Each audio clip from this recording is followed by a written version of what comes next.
일어나서 문안 인사하며 주님의 이름으로 평안과 사랑을 축원하며 소망하도록 하겠습니다. 평안을 내게 주더라. 평안을 너에게 주노라. 세상이 줄 수 없는 세상이 알 수도 없는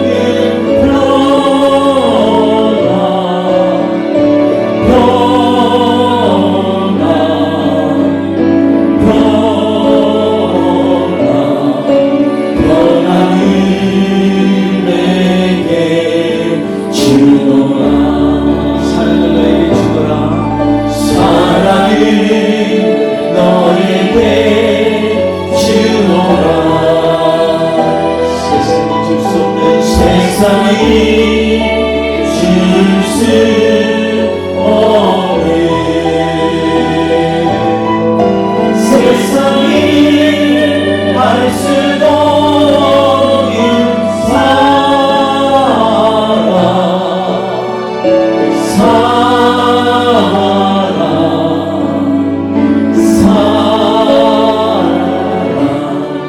사랑이 내게 주노라. 아멘. 사랑을 우리에게 주시는 주님, 이 시간 우리의 고백처럼 이 시간에 우리에게 평안을 주시고 주의 그 넘치고 한량없는 사랑으로 부어주옵소서. 예수님의 이름으로 기도합니다. 아멘. 우리 다리 앉아서 우리 주님 앞에 주님께서 우리를 이 시간에 이끄시고 우리를 죄에서부터 자유케 하시는 하나님을 선포하며 찬양하도록 하겠습니다.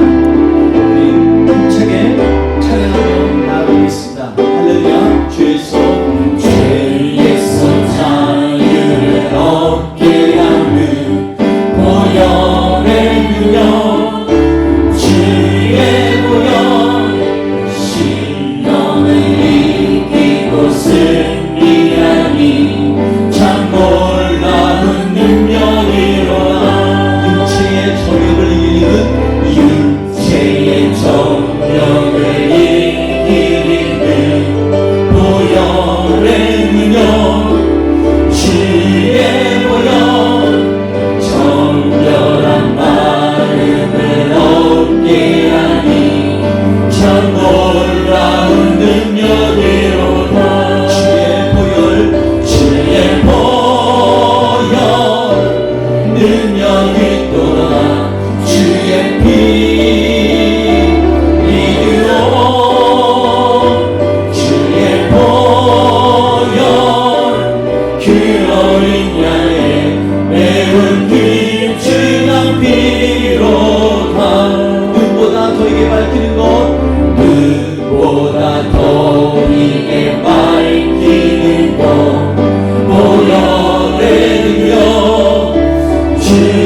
오늘 예배 가운데 주의 보혈의 능력이 우리에게 함께 임하길 원합니다.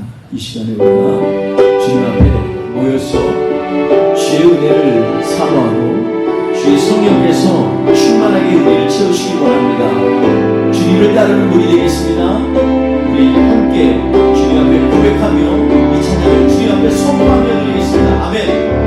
오늘 이 자리에 모이는 어린 양 예수 따라가는 우리 되게 하소서.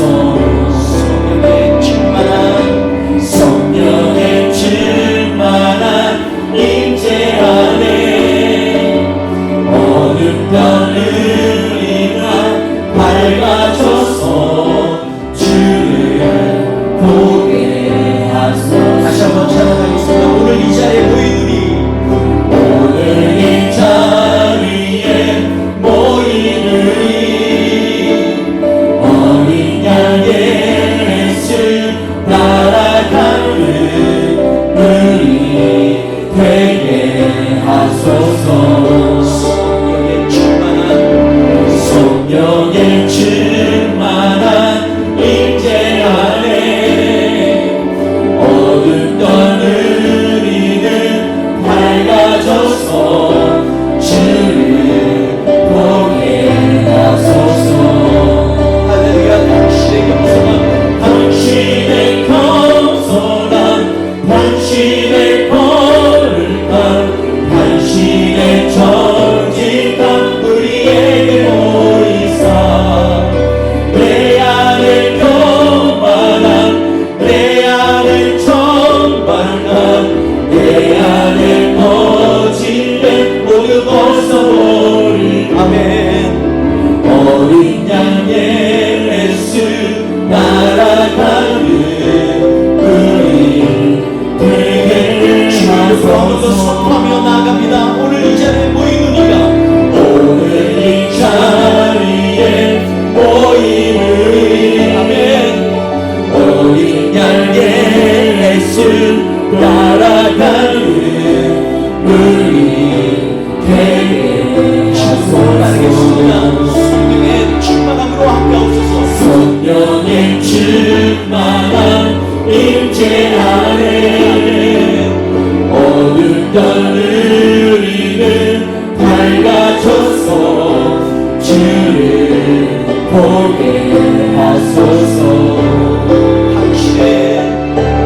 당신의 겸손함, 당신의 거룩함, 당신의 정직함 우리에게 보이사 내 안에 교만함, 내 안에 정박함, 내 안에 거짓된 모두 벗어버려. 당신의 겸손함, 당신의 겸손함, 당신의 거룩함, 당신의 정직함 우리에게 보이사 내 안에 교만함, 내 안에 정박함, 내 안에 거짓된 모두 벗어버리고 어린 양을 쫓아갑니다. 어린 양 예수 따라가는 우리 되게 하소서. 예수 따라가는 어린 양 예수 날아가는 우리에게 주님 말씀하십니다. 어린 양 예수를 따르라 주님 말씀하십니다. 어린 양 예수 날아가는 우리 되게 하소서.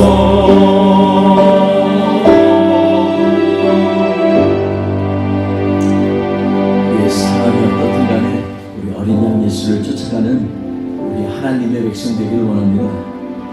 우리 이 시간 주님 앞에 우리의 정결한 마음을 좀 드리고 싶습니다. 우리의 부족한 점하고 신실하지 못한 것들 주님께서 덮어주시고 주님을 보시면서 우리가 따라나가는 하나님의 백성들에게 앞서서 고백하며 주님 앞에 진짜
사람으로 새롭게 하여 주시고 우리의 마음을 만져주시고 우리의 기도가 더욱더 깊어지도록 인도하여 주옵소서. 지난 한 주 동안도 지금 세상에서 너무 힘들 때가 많았습니다. 온갖 여러 가지 불편한 것들, 장애 요소도 많았지만 주님, 이 모든 것 주님 앞에 내려놓으며 주님 때문에 이 모든 것 주님 앞에서 승리하며 나아갈 수 있도록 주님 인도하옵소서. 우리 같이 통성으로 주님 앞에 기도하며 나아가겠습니다. 할렐루야. 하나님 아버지 감사합니다. 하나님 아버지, 우리를 사랑하시는 주님을 찬양합니다. 주님 하나님 아버지, 오늘도 예배 가운데 함께하여 주셔서 하나님 아버지가 더욱더 신실하게 진실되게 주님 앞에 설 수 있도록 우리의 마음을 붙잡아 주시고 축복하여 주옵소서. 하나님 아버지, 우리의 생각을 고쳐주옵소서. 우리의 하나님 아버지 모든 행동을 기억하여 주옵소서. 하나님 아버지, 우리 앞에 나간 모든 환경과 상황을 주님 아시오. 주님 이 가운데서 더욱더 주님을 간절히 부르짖고 찾는 하나님의 백성 되게 하여 주옵소서. 주님 이 시간에 주님 앞에 나아가기에 모든 장애를 제거하여 주시고 온전히 주님을 향하게 하옵소서. 우리 다시 한번 찬양하며 나갑니다. 신실하게 신실하게 신실하게 거룩하게 살게 하소서. 신실하게 신실하게 신실하게 거룩하게 살게 하소서.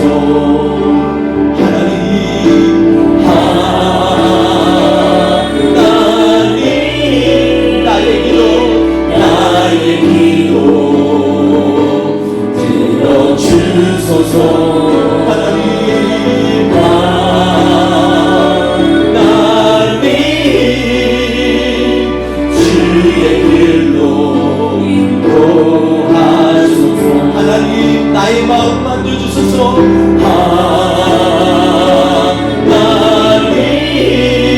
하나님 나의 마음 만져주소서.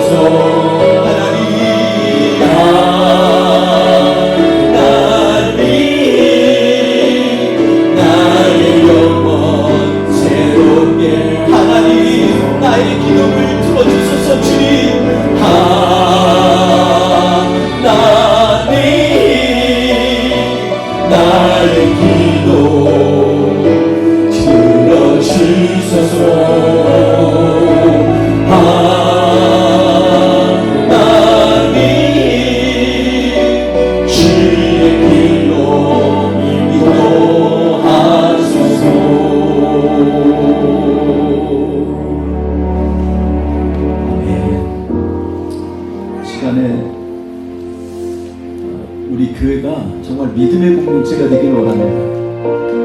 교회가 그냥 단순히 모여서 하나님을 찬양하고 예배하는 그런 공동체라기보다 우리가 서로가 예수 그리스도의 피로 하나가 되어서 우리 사랑하는 지체들을 위하여 뜨겁게 기도하고 또 마음을 다해서 사랑하는 믿음과 사랑의 공동체가 될 수 있도록 이 오늘 이 찬양을 통해서 주님 앞에 우리를 그 일에 사용하여 주셔서 기도하며 나아가겠습니다. 아멘. 우리에겐 소원이 하나 있네. 주님, 우리에게 소원이 하나 있네.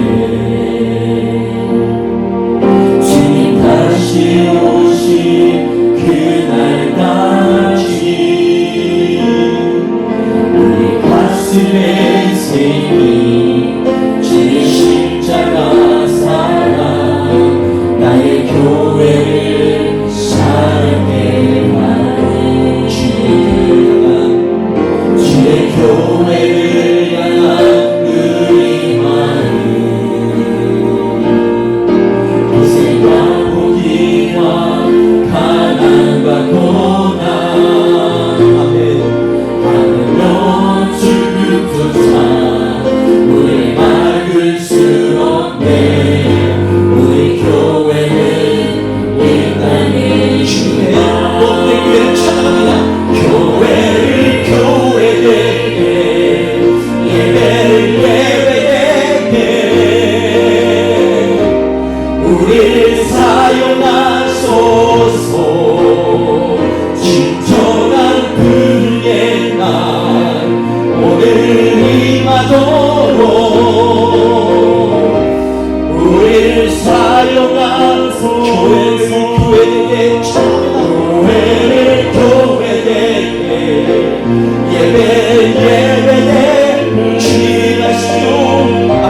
아멘.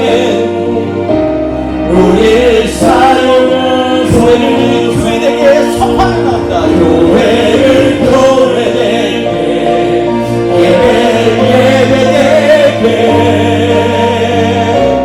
우리를 사용하소서. 진정한 그의 날 오늘 임하도록 우리를 사용하소서. 우리를 사용하소서 주님. 우리를 사용하소서 주님. 우리를 사용하소서.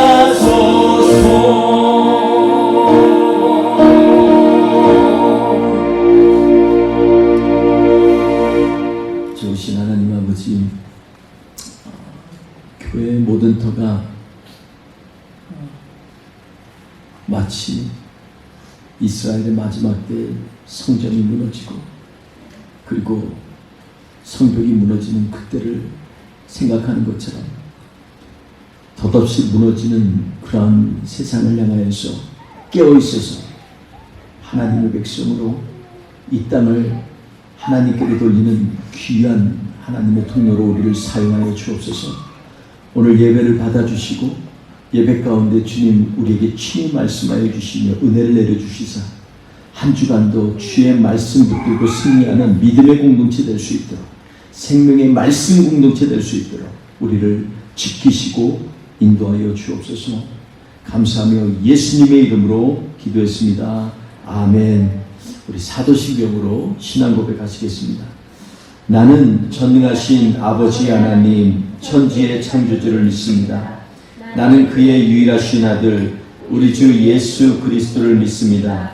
그는 성령으로 잉태되어 동정녀 마리아에게서 나시고 본디오 빌라도에게 고난을 받아 십자가에 못 박혀 죽으시고 장사된 지 사흘 만에 죽은 자 가운데서 다시 살아나셨으며 하늘에 오르시어 전능하신 아버지 하나님 우편에 앉아 계시다가 거기로부터 살아있는 자와 죽은 자를 심판하러 오십니다. 나는 성령을 믿으며 거룩한 공교회와 성도의 교제와 죄를 용서받는 것과 몸의 부활과 영생을 믿습니다. 아멘. 우리 다 같이 찬송가 9장 함께 찬양하도록 하겠습니다.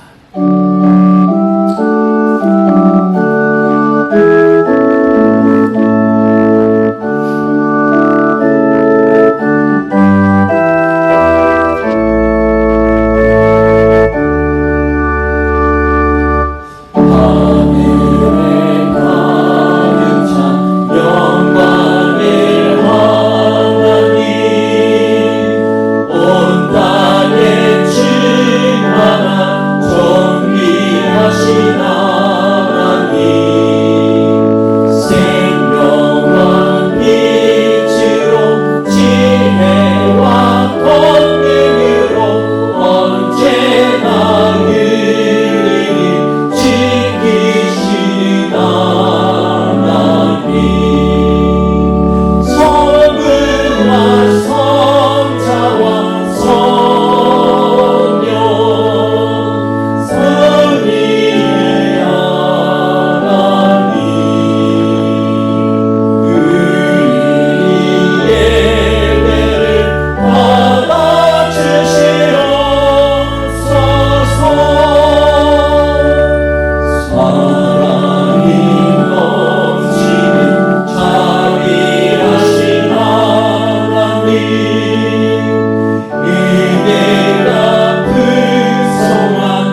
새롭게 하시고 주의 뜻만 들어 참되게 살아가며 주 말씀 따라서 용감하게 하소서.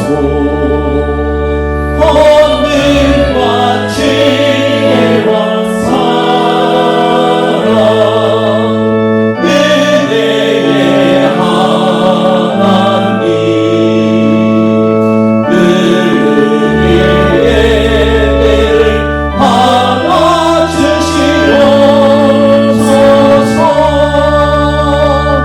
주 앞에 나올 때 우리만 기쁘고 이 말씀이 되어 새 희망이 솟는다. 고난도 슬픔도 이기게 하시옵고 영원히 인내여 살아가게 하소서.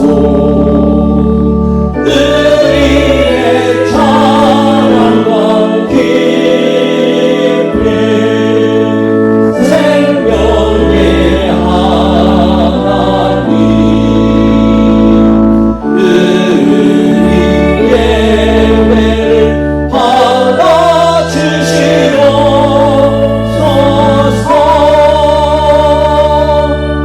아멘.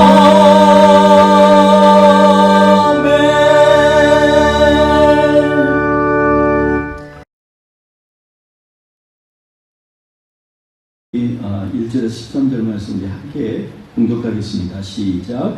사울이 블레셋 사람을 쫓다가 돌아오매 어떤 사람이 그에게 말하여 이르되 보소서 다윗이 엔기디 광야에 있더이다 하니 사울이 온 이스라엘에서 택한 사람 3,000명을 거느리고 다윗과 그 사람들을 찾으러 들령서 바위로 갈새 길가 양의 우리에 이른지 굴이 있는지라 사울이 뒤를 보러 들어가니라. 다윗과 그의 사람들이 그 굴 깊은 곳에 있더니 다윗의 사람들이 이르되 보소서 여호와께서 당신에게 이르시기를 내가 원수를 내 손에 넘기리니 내 생각에 좋은 대로 그에게 행하라 하시더니 이것이 그날이니이다 하니 다윗이 일어나서 사울의 겉옷자락을 가만히 베니라. 그리한 후에 사울의 옷자락뱀으로 말미암아 다윗의 마음이 찔려 자기 사람들에게 이르되 내가 손을 들어 여호와의 기름 부음을 받은 내 주를 치는 것은 여호와께서 금하시는 것이니 그는 여호와의 기름 부음을 받은 자가 됨이니라 하고 다윗이 이 말로 자기 사람들을 금하여 사울을 해하지 못하게 하니라. 사울이 일어나 굴에서 나가 자기 길을 가니라. 그 후에 다윗도 일어나 굴에서 나가 사울의 뒤에서 외쳐 이르되 내 주 왕이여 하매 사울이 돌아보는지라. 다윗이 땅에 엎드려 절하고 다윗이 사울에게 이르되 보소서 다윗이 왕을 행하려고 한다고 하는 사람들의 말을 왕은 어찌하여 들으시나이까. 오늘 여호와께서 굴에서 왕을 내 손에 넘기신 것을 왕이 아셨을 것이니이다. 어떤 사람이 나를 권하여 왕을 죽이라 하였으니 내가 왕을 아껴 말하기를 나는 내 손을 들어 내 주를 해하지 아니하리니 그는 여호와의 기름 부음을 받은 자이기 때문이다 하였나이다. 내 아버지여 보소서 내 손에 있는 왕의 옷자락을 보소서. 내가 왕을 죽이지 아니하고 겉옷자락만 베었은즉 내 손에 악이나 죄가가 없는 줄을 오늘 아실지니이다. 왕은 내 생명을 찾아 해하려 하시나 나는 왕에게 범죄한 일이 없나이다. 여호와께서는 나와 왕 사이를 판단하사 여호와께서 나를 위하여 왕에게 보복하시려니와 내 손으로는 왕을 행하지 아니하겠나이다. 옛 속담에 말하기를 악은 악인에게서 난다 하였으니 내 손이 왕을 행하지 아니하리이다. 아멘. 네, 감사합니다. 오늘 말씀 가운데서 본문을 통해서 겉옷자락을 베어내라 라는 제목으로 하나님의 말씀을 나누도록 하겠습니다. 지난 23장 보면 다윗이 계속해서 사울과 사울의 군대에 쫓기는 장면을 우리는 알 수가 있습니다. 이 13장 후반절에 보면 이리저리 도망치는 다윗의 무리들과 이쪽 저쪽 집요하게 쫓는 사울과 그의 군대의 그러한 장면들을 성경은 묘사하고 있습니다. 마치 이 시대에 여러 가지 핍박과 압력이 가중되어서 이리저리 피하며 소극적으로 대처하는 것처럼 그렇게 보이는 크리스찬들의 삶을 보는 것 같습니다. 오늘 본문에서도 또다시 다윗을 뒤쫓아 엔게디 광야로 추적하는 사울과 그의 군대를 우리는 묘사하는 것을 봉독했습니다. 그 과정에 사울이 그를 쫓다가 들염소 바위 곁에 있는 그 양의 무리가 있는데 그 근처에 있는 굴에 들어가서 화장실을 가려고 들어갔는데 마침 그곳에는 다윗과 다윗의 사람들이 숨어 있는 곳이었습니다. 그가 들어왔을 때 다윗의 사람들이 다윗에게 얘기합니다. 보소서, 이 왕이 여기 왔는데 하나님께서 당신에게 당신의 대적을 치리이다 하신 날이 오늘입니다. 당신에게 넘겨주겠다고 하신 그 말씀대로 오늘 당신에게 넘겨주셨으니 죽입시다. 이렇게 얘기하고 있습니다. 근데 다윗은 가만히 가서 은밀하게 사울의 옷자락을 베어냅니다. 그리고서 다시 돌아왔는데 마음이 찔려서 그가 부하들에게 얘기합니다. 내가 손을 들어서 여호와의 기름 부음 받은 내 주를 치는 것은 여호와께서 금한 것이니 그는 여호와의 기름 부음을 받은 자가 됨이라 이렇게 얘기하고 있습니다. 그렇게 얘기하면서 자기 사람들에게도 사울을 해치지 못하도록 그렇게 명령을 내립니다. 사실 성경에 보면 여호와의 기름 부음 받은 자를 죽이는 것을 금하는 장면은 사실은 율법에 없습니다. 오히려 어떤 생명이든 귀하게 여기라는 말은 있지만 굳이 꼭 여호와의 기름 부음 받은 자를 죽이면 안 된다라고 엄명을 한 그러한 장면은 없습니다. 이것은 다윗이 하나님의 말씀을 읽으면서 또 하나님의 앞에 기도하면서 깨달은 자기에게 주신 하나님의 말씀입니다. 그 얘기는 뭐냐면 사람마다 예수를 믿는데 믿는 믿음이 다 다르지요. 근데 이 믿음에 깊이 들어가면 믿음에 따라 윤리적인 기준도 따라 동달아 동시에 올라가게 되어 있습니다. 마치 다윗은 지금 하나님이 적을 허락하셨다고 하는 사람들의 얘기를 들었지만 그럼에도 불구하고 그가 하나님의 기름 부음 받은 자를 죽이면 안 된다라는 자기가 갖고 있는 도덕적으로 높은 그러한 하나님의 말씀의 기준을 자기 스스로에게 적용하는 것을 보게 됩니다. 그래서 그는 사울을 죽이지 아니하고 오늘 사울에게 고백한 것처럼 하나님께서 원수의 보복을 하시려니와 나는 결코 왕을 내 손으로 해하지 아니하겠나이다. 이렇게 단언하는 놀라운 믿음의 선포를 하게 됩니다. 눈앞에서 이 말이 끝나고 괘씸해서 사울이 공격할 수도 있음에도 불구하고 하나님이 나에게 명령하신 것들을 하나님은 이루실 거라는 믿음의 확신이 있기 때문에 이 고백이 이 선포가 가능하게 된다는 것을 우리는 보게 됩니다. 요즘 시대에 우리가 갖고 있는 가장 큰 문제들이 뭡니까? 왜냐하면 기독교인들을 세상 사람들이 인정하지 못하는 것은 바로 세상 사람들과 우리 예수 믿는 사람들의 윤리적 기준이 이제 역전되었기 때문에 그렇습니다. 옛날 1970년대만 제가 중고등학교 때만 해도 그때 사람들이요, 예수 믿는 사람들은요 늘 저 사람들은 예수 믿기 때문에 라는 그런 인식이 있었습니다. 그만큼 거짓말도 굉장히 조심스럽고 그리고 모든 행동에 있어서 도덕적인 그런 행위에 있어서도 다른 사람들보다 훨씬 본이 되는 그런 삶을 산 것을 우리는 보고 들었습니다. 그런데 요즘에 와서는 그런 윤리적 기준이 허물어지는 것을 보게 됩니다. 많은 성도님들이 세상의 사람들에게 이 윤리적인 그 잣대를 적용하면서도 자신들에게는 그것을 갖다가 적용하지 않는 이상한 믿음과 은혜의 교리, 잘못된 그런 믿음과 은혜의 교리에 빠져 있는 경우가 많이 있기 때문에 그렇습니다. 예수 믿으면 예수 믿게 되면 예전의 죄를 다 사해준대. 이 말이 맞습니까? 틀립니까? 예? 맞죠. 당연하죠. 예수를 알게 되면요, 예수를 모를 때 있었던 이 모든 죄사함을 받게 됩니다. 그럼에도 불구하고 우리가 조심해야 될 치명적인 오류가 있습니다. 예수 믿으면 믿기 전에 모든 죄는 용서를 받지만 믿음의 자리에 들었으면 더 이상 세상의 윤리적 규범이 아니라 성령의 법에 의해서 우리는 인도함을 받게 됩니다. 놀라운 것은 뭐냐면 성령님이 매일마다 간섭하시기 때문에 우리의 삶이 잘못된 것으로 가려고 할 때마다 하나님이 우리를 책망도 하시고 격려도 하시고 이끌어 주셔가지고 예수 믿는 사람의 자리에서 부족함이 없도록 살도록 하나님이 이끌어 주신다는 것입니다. 그런데 요즘에 이 일은 다 뒤로 빼고 예수 믿으면 구원받고 예수 믿으면 모든 죄 사함 받는다고 해서 예수 믿고 난 후에도 세상 사람들보다 더 윤리적인 그런 기준이 낮아져서 이제는 나는 하나님을 믿는 사람이기 때문에 그래서 이단들이 하는 건 뭐예요?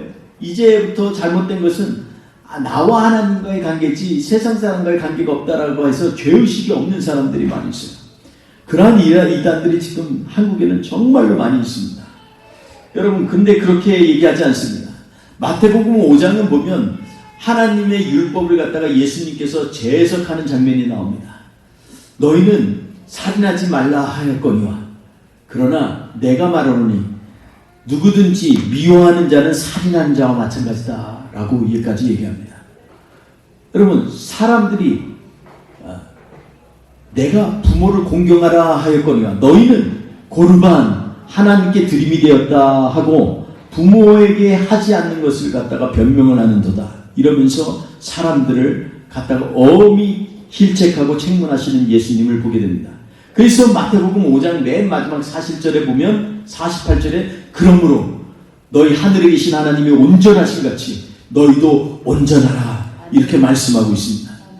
예수 믿는 사람들은요 따로 율법적으로 믿는 것이 아니라 하나님을 만났기 때문에 나도 모르게 더욱더 바른 생활, 더욱더 다른 사람을 위하는 생활, 더욱더 겸손하고 섬기는 생활을 할 수밖에 없는 그러한 믿음의 사람이 된다는 것입니다. 그런 관점에서 예수 믿는 사람은요 세상과 동떨어진 것입니다. 그런데 우리가 그러지 못하고 자꾸 세상의 잣대를 이중잣대로 들이대서 세상의 것들 가운데 내가 지키지 못하는 건 하나님의 은혜 때문에 다 사하여 주실 거라고 얘기하고 하나님이 70번씩 7번 너 용서하라고 하셨는데 내가 용서받을 거다라고 얘기를 합니다. 그거는 다른 사람이 죄를 졌을 때 내가 가져야 될 생각이지 내가 죄를 짓고 변호하려고 하는 말이 아닌 것입니다. 그러니 오늘 본문 말씀을 보면 다윗이 갖고 있는 윤리적인 높은 기준이 그의 믿음의 결정체처럼 그의 믿음에 드러나는 그러한 삶의 형태라는 것을 우리는 알 수 있게 됩니다. 여러분 이것은 오늘 우리 현대를 사는 우리 교회에도 반드시 적용되어야 될 하나님의 말씀입니다. 오늘 말씀 가운데 정말로 죽여도 시원치 않은 자기를 배신하고 자기를 여기 가면 여기로 쫓아오고 저기로 가면 저기로 쫓아오고 한두 명도 아니고 정예요원 3,000명을 뽑아가지고 지금 쫓아오는 그러한 사울을 보면서 얼마나 원망이 많겠습니까? 그럼에도 불구하고 그가 옷자락만 베어내고 그리고 하나님의 기름 부은 종을 내가 해하지 않겠다라고 하는 그런 높은 윤리적인 기준을 가진 것이 우리 예수 믿는 사람들이 의외로 용서하지 못하는 것 같아요. 용서가 정말 쉽지가 않은 것 같아요. 용서하다, 미안하다, 잘못했단 말을 정말로 진심으로 하는 사람들이 많지가 않은 것 같습니다. 사랑하는 성도 여러분, 우리의 입술 속에 이러한 진정한 성령께서 이끄시는 용서와 감사와 찬양이 넘쳐나시기를 주의 이름으로 축원드리겠습니다. 그러려면 오늘 왜 다윗이 어떤 믿음의 결단을 가졌는지에 대해서 우리가 한번 점검해 봐야 될 줄 압니다. 결론에 대한 것인데요. 우리 저를 따라서 한번 고백해 보겠습니다. 겉옷을 베어내라. 네, 사실 겉옷에는요 이스라엘 사람들의 겉옷에는 의미심장한 그러한 기호가 숨어 있습니다. 여기서 겉옷자락이라고 하는 것은 이 겉옷에 보면 겉옷 내 끝에 이 술이 달려 있는데 그것을 찌짓이라고 해요. 찌짓이라고 하는 이 술이 달려 있는데 이 술에는요 5개의 매듭으로 되어 있고 이것들은 8개의 실이 꼬여 가지고서 이렇게 쭉 길게 나와 있는 것을 의미합니다. 멋처럼 보이지만 사실은 이것은요 5개의 이 두겹 묶음과 그리고 그 안에 군데군데 이 매듭 사이에 있는 긴 줄이 결합되어져서 굉장히 상징성 있는 의미를 갖고 있습니다. 여기에 있는 5개의 매듭은 그 당시 그들이 성경이라고 믿는 모세오경을 의미하는 것이고, 그리고 그 사이에 있는 이음줄은요, 그것은 바로 내자의 그 의미가 있는데, 그것은 뭐냐면 야훼라고 하는 하나님의 이름에 자음 내자를 의미하는 것입니다. 그래서 이것을 꼬고 실로 만든 것들을 이 숫자로 상징을 보면 7, 8, 11, 13이라는 숫자가 나오는데, 7과 8은 야훼의 앞에 나와 있는 두 자의 자음을 얘기하고, 히브리 말에는요, 히브리 숫자는 이 자음 표기를 다 숫자로 계산을 합니다. 그러니까 숫자를 글자로 계산하면 앞에 두 야훼라고 하는 요드, 해가 들어가 있는 이 두 자가 있다고요. 11이라는 것은 뒤에 있는 야훼의 뒷자 회자에 상당하는 의미의 글자가 들어가 있습니다. 그러니 야훼가 성경 곳곳에 발견되어지고 그리고 그것을 매일마다 생활 가운데 묵상하라는 의미입니다. 그러니 우리 인생 가운데에서 이스라엘 백성들은요 원래 이 의미를 가지고 찌짓을 겉옷에 붙이고 항상 이것을 기억하는 것입니다. 그럼에도 불구하고 사울은 그렇지 못했습니다. 사울의 인생을 보면 그는 겉으로는 명목적으로 하나님을 따르는 사람인데, 그럼에도 불구하고 이상하게 마지막에는 자기의 의지를 드러내고 자기의 결단대로 사는 그러한 사람이었습니다. 그래서 다윗은 이 사울의 찌짓을 잘라내면서 그러면서 얘기하는 거예요. 우리 요즘 얘기로 하면 액세서리 신앙은 가라는 것입니다. 여러분, 우리가 예수 믿는 것을 액세서리처럼 달고 다니는 거, 그거 하나님께서 기뻐하시지 않습니다. 그 의미가 아무리 좋아도 그 의미가 내 삶 가운데 적용되어지고 행해질 때에만 비로소 그것이 참된 의미의 신앙이 되고 믿음이 되는 것입니다.